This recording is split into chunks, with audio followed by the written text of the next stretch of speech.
Container homes can vary from something quite modest to absolute luxury and pure creativity. Some are designed into unique hotels or Airbnbs. The possibilities seem to be almost endless. The demand for shipping container conversions has been growing exponentially over the last decade, and it doesn't seem to be slowing down, with the market share estimated to almost double over the next 10 years. Though that hasn't stopped critics highlighting the problems with container houses. But despite the issues with them, container homes continue to grow in popularity for their sustainability, affordability, and convenience. So if you're interested in container homes like me, watch this video before committing to one, because containers might seem like a sustainable option, but if you make the wrong choices, they might not be. What at first might seem like an economical option could turn into an astronomical expense. That's why I'm going to test it out and live in one so you don't have to. In this video,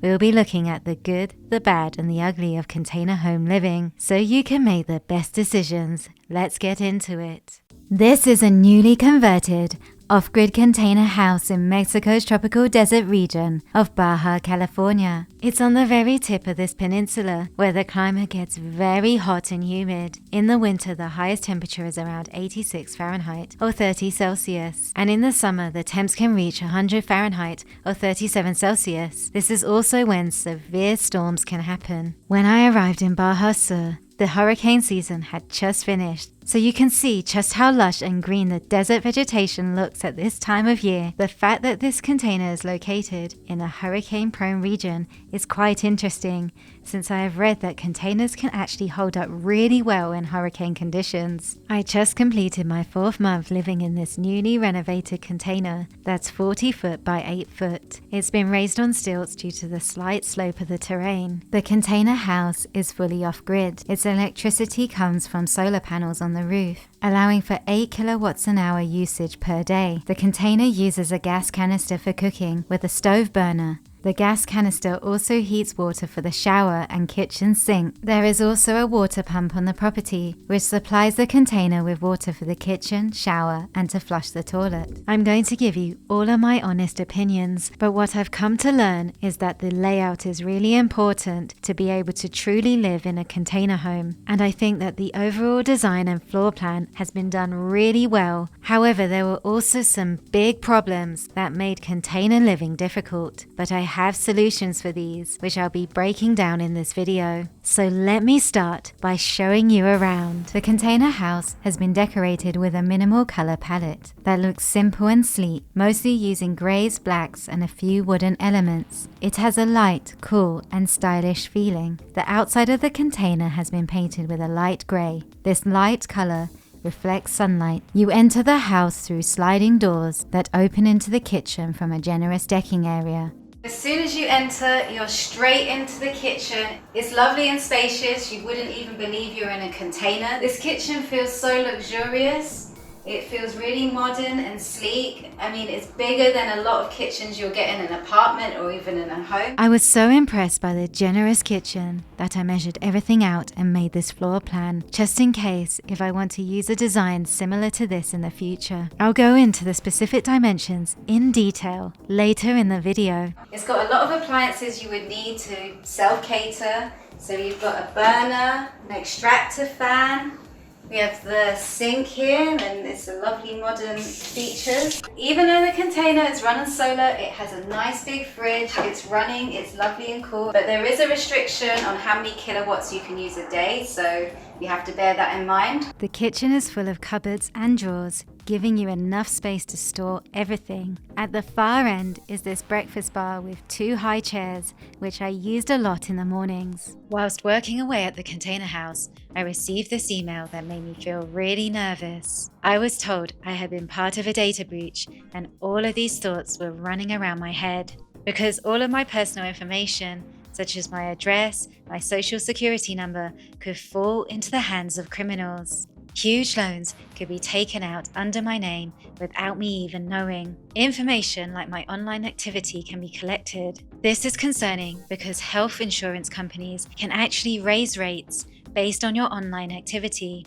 All of this personal information can be bought and sold to data brokers to their advantage but to my detriment. And you don't even have to have your data breached. Shockingly, this is happening to everybody. Thankfully, it's possible to request data brokers to delete the information they have on me and you. But the bad news is it's going to take years to do this. And even once it's deleted, they can still continue to request data on us. Thankfully, I discovered Incogni. They make sure your data stays off the market by conducting repeated removal requests. Whenever a new record pops up on a data broker site, Incogni will automatically take care of it as long as you keep using the service. Use the code at the link below to get an exclusive 60% off an annual Incogni plan. So when you're done in the kitchen, you come straight through here. This is the living area, and first thing you're going to see is this amazing view. It's super green, there's cactus, and there's even actually a view of the sea in the distance. The living room area has been combined with several features. It has a dedicated workspace with a smart-looking metallic grey and dark glass desk with an office chair. It also has a TV, which is on top of more storage space, and a sofa bed in case you want someone to stay over or for a couple more guests. It also has large tinted glass sliding doors that open onto a balcony with decking floor and a sturdy matte finished black metal fencing. And through this hallway here is the master bedroom.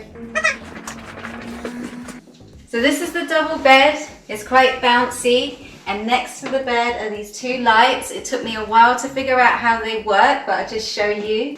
So you just tap your fingers here, and you can see we got this nice light bulb lights. So when you keep the low light on, it's using less electricity, which is really good in an off-grid location like this.